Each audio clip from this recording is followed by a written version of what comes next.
എല്ലാവർക്കും സുൽഫത്ത് ഗ്രീനറിയിലേക്ക് സ്വാഗതം. ഞാനിപ്പോ നിൽക്കുന്നത് എന്റെ ടെറസില് ഡ്രമ്മില് നട്ട ഡ്രാഗൺ ഫ്രൂട്ടിന്റെ അടുത്താണ്.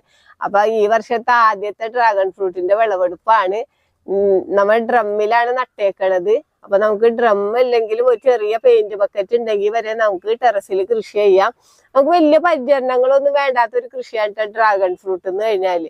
കാരണം നമുക്ക് അടിവളമായിട്ട് എല്ലുപൊടി, ചാണകപ്പൊടി, വേപ്പും പിണ്ണാക്ക്, മണ്ണൊക്കെ കൂടെ നിറച്ച് നമ്മൾ നട്ട് കഴിഞ്ഞാല് നമുക്ക് വെലസ്ലറി പോലുള്ള വളങ്ങൾ മാത്രം ഒഴിച്ചു കൊടുത്താൽ മതി. യാതൊരു പരിചരണങ്ങൾ വേണ്ട. എല്ലാവർക്കും ഡ്രാഗൺ ഫ്രൂട്ട് കൃഷി ചെയ്യാന്ന് വെച്ചാൽ ഒരുപാട് ഇപ്പൊ പറമ്പിലൊക്കെ നടുകയാണെങ്കിൽ ഒരുപാട് സ്ഥലം വേണം. പിന്നെ വെള്ളക്കെട്ടുള്ള സ്ഥലങ്ങളൊന്നും പറ്റൂല. പിന്നെ അതിന് പൈപ്പും തൂണും ടയറൊക്കെ വെക്കണമല്ലോ നമുക്കിപ്പോ ഇതിന്റെ ഒന്നും ആവശ്യമില്ല. നമുക്ക് ടെറസിൽ നമുക്ക് എളുപ്പത്തിൽ കൃഷി ചെയ്യാൻ പറ്റിയതാണ്. ടെറസിൽ നട്ട് കഴിഞ്ഞാൽ ഒരു വർഷം കൊണ്ട് തന്നെ ഡ്രാഗൺ ഫ്രൂട്ട് നമുക്ക് വിളവെടുക്കാം. അപ്പൊ ഇവിടെ പിന്നെ മഴമറയും കൂടി ഉള്ളതുകൊണ്ട് നമുക്ക് മഴമറയുടെ അടിയിലും കണ്ട നല്ല രീതിയിൽ തന്നെ കായൊക്കെ ഉണ്ടായിട്ടുണ്ട്. പിന്നെ ടെറസിൽ നടണ ഡ്രാഗൺ ഫ്രൂട്ടിന് പൊതുവെ കീടങ്ങളും കേടുകളൊക്കെ കുറവാണ്. ഞാനിവിടെ പറമ്പിൽ നട്ടതിനൊക്കെ ഭയങ്കര കീടങ്ങളും രോഗങ്ങളൊക്കെ കൂടുതലാണ്. ടെറസിൽ നട്ടതിന് പൊതുവെ കുറവാണ്. പിന്നെ ഇത് പന്തലിക്ക് പടർന്ന് കയറിയിട്ടുണ്ട്. പന്തലിക്ക് പടർന്ന് കയറിയിട്ട് ആ പന്തലിലും കായ ഉണ്ടായിട്ടുണ്ട്. അപ്പൊ നമുക്ക് പന്തലി പോലെ ഉള്ള സ്ഥലത്തും കായ ഉണ്ടാകുമെന്ന് മനസ്സിലായി. കാരണം കണ്ട ഇവിടെ പന്തലിലും കായ ഉണ്ടായിട്ടുണ്ട്. പിന്നെ നമുക്ക് ഒരു വർഷം മതി ഡ്രാഗൺ ഫ്രൂട്ട് ഉണ്ടായി കിട്ടാനായിട്ട്. പിന്നെ ഇത് മുള്ളുള്ളതുകൊണ്ട് നമുക്ക് നടുക്കൊന്നും കയറ്റി വെക്കാൻ പറ്റില്ല. അപ്പൊ നമ്മൾ സൈഡിൽ തന്നെയാണ് നമ്മ ഇത് വെക്കേണ്ടത്. കാരണം ഇത് പാരപ്പറ്റിന്റെ അവിടെ നിന്ന് താഴേക്ക് വീണെങ്കിൽ മാത്രമേ കായ ഉണ്ടാവുള്ളൂ. ഇത് മുകളിലോട്ട് കുറച്ച് പോയിട്ട് പിന്നെ താഴേക്ക് വീഴണം. അതാണ് ഈ ഡ്രാഗൺ ഫ്രൂട്ട്. അല്ലാണ്ട് വെറുതെ ഇങ്ങനെ പടർന്ന് കയറി പോയിട്ട് കാര്യമില്ല. താഴേക്ക് ഇതിന്റെ തണ്ട് വീണെങ്കിൽ മാത്രമാണ് കായ ഉണ്ടാവണത്. അപ്പൊ നമുക്ക് ഈ പാരപ്പറ്റുള്ളതുകൊണ്ട് പാരപ്പറ്റിന്റെ അടുത്ത് വെച്ചിരുന്നിട്ട് താഴേക്ക് വീണിട്ടാണ് കായ ഉണ്ടാവണത്.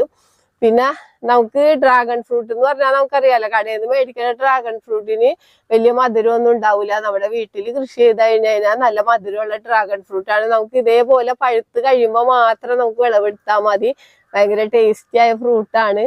നല്ല നമുക്ക് കടയിൽ നിന്ന് ഇപ്പൊ ഒരു ഡ്രാഗൺ ഫ്രൂട്ട് ഒക്കെ മേടിക്കണമെങ്കിൽ നല്ല വിലയും കൊടുക്കണം. അത് മാത്രമല്ല അവര് പഴുക്കണേക്ക് മുമ്പ് പറിച്ചു വെച്ച് പഴുപ്പിക്കാനാണ്. അപ്പൊ അതുകൊണ്ട് അതിന് മധുരവും ഉണ്ടാവില്ല. പിന്നെ മരുന്നൊക്കെ അടിച്ചതിനോട് ഭയങ്കര ഇതാകുമ്പോ നമുക്ക് യാതൊരു വിധ ഇതില് നമ്മുടെ വീട്ടിൽ നിന്ന് തന്നെ നമുക്ക് പറിച്ച് ഉപയോഗിക്കാം. അപ്പൊ ഒരു തൈ ഇപ്പൊ ഡ്രമ്മിൽ നട്ടതിനാൽ തന്നെ ഇഷ്ടംപോലെ ശാഖകൾ ഇപ്പൊ ഒരു വർഷം ഇത് കായ ഉണ്ടായി കഴിഞ്ഞാൽ പ്രൂൺ ചെയ്ത് കൊടുക്കും. അപ്പൊ നമുക്കത് വേറെ നടുകയും ചെയ്യാം. കായ ഉണ്ടായ കട്ടിങ്സ് വേണം നടാനായിട്ട്. അല്ലാത്ത കട്ടിങ്സ് നട്ട് കഴിഞ്ഞാല് ഡ്രാഗൺ ഫ്രൂട്ട് പൂട്ട് പോകുള്ളൂ, കായ ഉണ്ടാകൂല. അപ്പൊ ഇപ്പൊ ഈ കായ ഉണ്ടായ കട്ടിങ്സ് നമുക്ക് ഇവിടെ വെച്ച് കട്ട് ചെയ്തിട്ട് നമുക്ക് വേറെ നട്ടു കൊടുക്കാം. അപ്പൊ ഇതിന്ന് പുതിയ ശാഖകൾ വന്നിട്ട് അടുത്ത വർഷം കൂടുതലായിട്ട് ഡ്രാഗൺ ഫ്രൂട്ട് കായ്ക്കുകയും ചെയ്യും. ഇതാണ് ഡ്രാഗൺ ഫ്രൂട്ടിന്റെ ഫ്ലവർ. ഇത് ഇന്നലെ ഇപ്പൊ വിരിഞ്ഞ പൂവാണ്. കണ്ട കാണാൻ നല്ല ഭംഗിയാണ്. രാത്രിയിലാണ് ഇത് വിരിയണത് കേട്ടാ. അപ്പൊ വലിയ പൂവായിരിക്കുള്ളൂ. ഇനി ഇതിന്റെ കടഭാഗം ഇതിന്നാണ് കണ്ട ഡ്രാഗൺ ഫ്രൂട്ട് ഉണ്ടായി വന്നത്. അപ്പൊ ഈ ഡ്രാഗൺ ഫ്രൂട്ടിൽ തന്നെ പരാഗണം നടത്തി കൊടുക്കണ ഇനങ്ങളും ഉണ്ട് കേട്ടാ.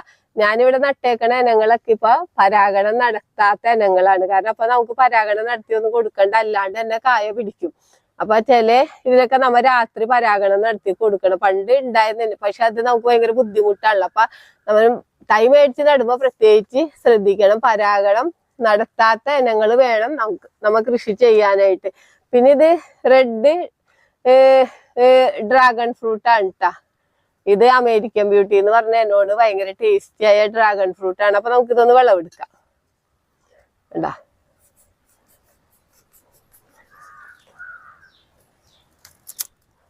ഇത് മുള്ളുള്ളത് കൊണ്ട്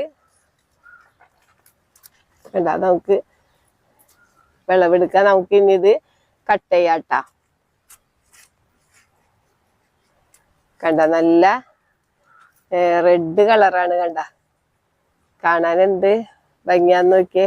അതേപോലെ തന്നെയാണ് കഴിക്കാനും കേട്ടാ. നമുക്കപ്പോ ഇതൊന്ന് കഴിച്ചു നോക്കാം.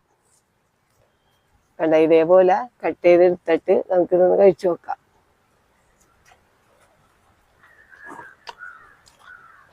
നല്ല മധുരമാണ്.